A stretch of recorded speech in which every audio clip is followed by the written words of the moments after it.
Guys so सम्पूर्णलाई हैन मेरो दाजुभाइ दिदीबहिनी सबैजनालाई अङ्कल आन्टी मामा माइजू यता उता हजुरबाउ हजुरआमा सबैजना यहाँ ऊ आ जो पनि जति पनि हुनुहुन्छ जति पनि मेरो भिडियो हेर्नुहुँदैछ उहाँहरूलाई नमस्कार अनि गुड मर्निङ। सो सबैजना सन्चै हुनुहुन्छ होला हैन। म हजुरहरूलाई चाहिँ आजको मेरो बिहानको यहाँको हैन हेटौडा सत्र कोमलडारको मर्निङ भ्यू देखाउन चाहन्छु। सो सबैजनाले हेरिदिनु होला।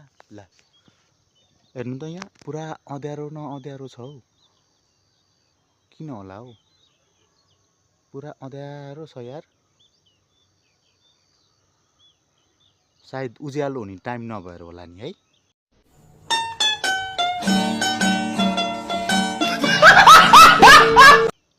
ल हजुरहरूले मर्निङ भ्यू हेर्नु भइहाल्यो। आजको मर्निङ भ्यू कस्तो छ लाइक कमेन्ट गरिदिनु होला। ठिक छ, आजको लागि चाहिँ यति नै। जय नेपाल।